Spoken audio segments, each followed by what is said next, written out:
Alrighty, so this is day 2 of everything being ostensibly shut down here in Athens due to the virus whatnot. For being shut down, it's pretty populated. It seems everybody's off work, so they're all going for walks and socializing, so I don't know if that really solved anything. I mean, I can't say all of them, but it's definitely not completely empty out here on the street. So I figured I'd just give you a little tour. There's a kitty cat. And let's see here. Here's some art that shows up on a lot of the walls. So, wanted for illegal art. Very self-referential. So I'm heading towards the Acropolis again, and there's a nice foresty area over by there, so I figure if I want to go have a nice time without interacting with a bunch of people, forests are good. This is another thing that pops up, this little stencil machine gun all around the city. So I figured I would bring you along and show you the sights. Let's see here.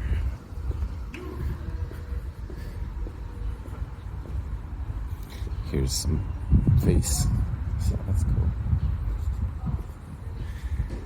Anyway, hopefully I get some people watching these soon to actually ask questions, because otherwise I'm just gonna ramble at you about whatever's on my mind.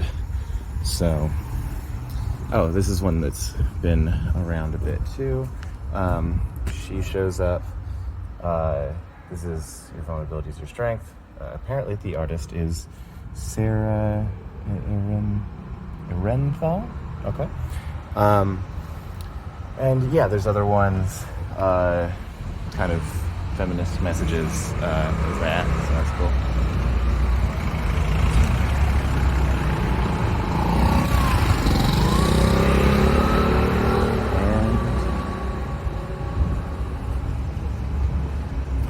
So if you want to buy shoes or clothes or whatever, that's an option, but all the restaurants are closed.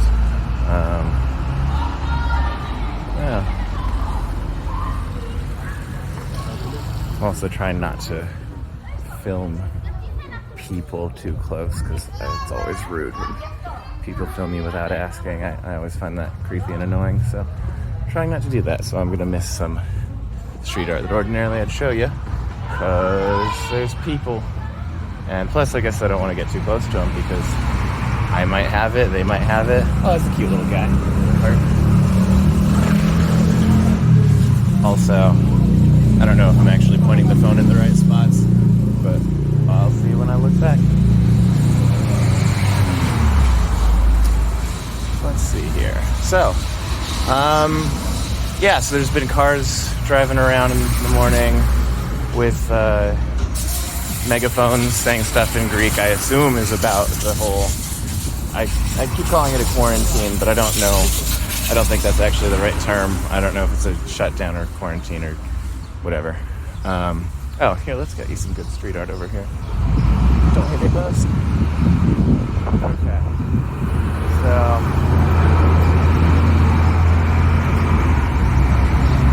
there's Big Zero Euro, pretty cool, metallic looking paint.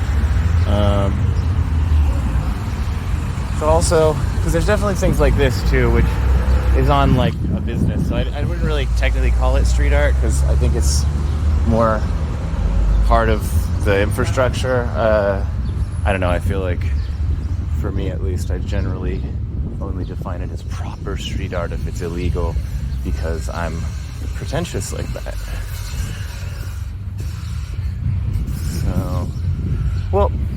So there's actually methodology. Well, there's a justification behind that, which is, I think art.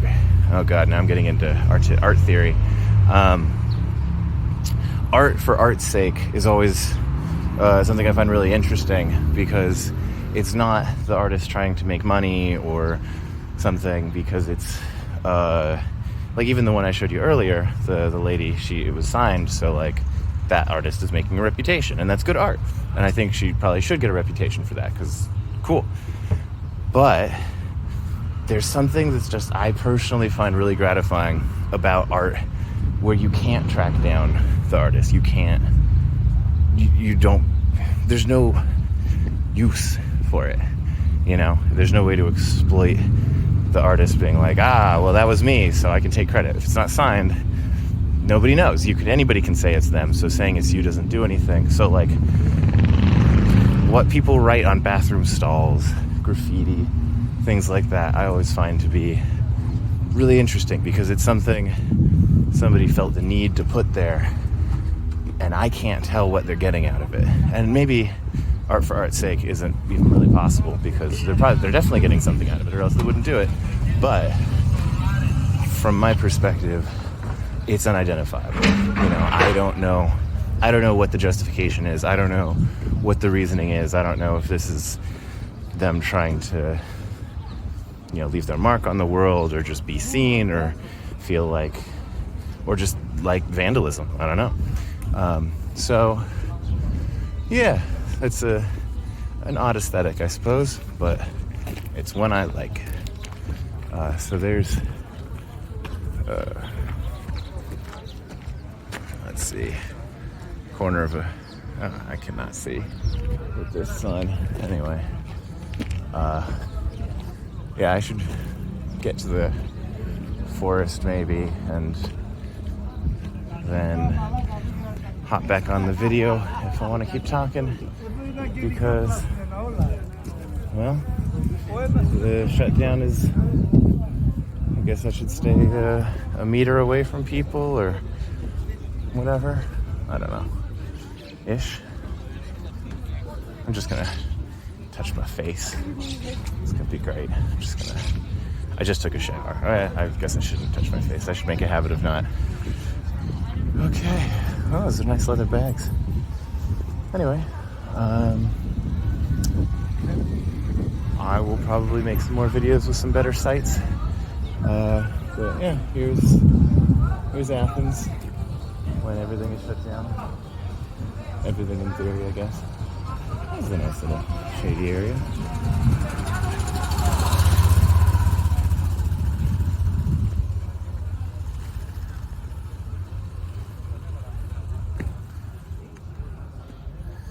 Another thing about street art is you get a lot of view on the local politics, because you know, we got the anti-Nazi right there, a lot of anarchy signs. Because and something about that I really like is you get to see the dialogue between the people communicating on the walls, because you'll see swastika, or a Celtic cross, which is apparently a white supremacist symbol in a lot of circles, and then that's crossed out, and then somebody puts an Antifa, you know, stencil or something over it, and then that'll get crossed out, and somebody puts a whatever, and you get to see not only what people are fighting about in the area, but you get to see what people leave up, because something that I also often see is you'll see like a swastika, but it's very faint because somebody washed it off, and you can see, okay, well, somebody's actually taking the time to wash off swastikas from their town, but they're not taking time to wash off other things. That tells me something about what people are willing to spend their time doing, and ooh, oranges.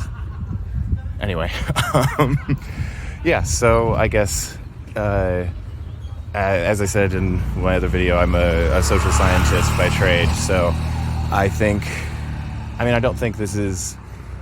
think it's social science that gave me, like, that makes me like things like this. It's, I think, me liking kind of, I don't know, seeing the stuff is really documented. It's not, you know, it's not the news articles or whatever, you know, that's politics. But this here, you know, that's real politics that hasn't been tweaked to suit an advertisement or something like that. And that's something I find I'm always thinking about, because as a statistician and stuff, I've done market research. My statistical skill set, I would be the guy that, gets hired by an advertising firm to look at, like, okay, well, these are the target demographics, this is the trend analysis, blah, blah, blah, linear regression, blah, blah, blah, all that stuff. So basically, that being in my wheelhouse professionally, it's something that I notice in the world. Whenever I see an article or whatever, I always ask myself, like, oh, is this, who's funding this? Or so anyway, that's now we got into the social politics of advertisement, and that's not where I was headed. Okay, so I might pop back on the Acropolis. I mean, I can't go to the Acropolis because all that stuff's closed right now, but if I can get to where I was the other day, there's a really good view of the Acropolis from this little forested area that's this little mountain, like, hill, rock thing. It's cool.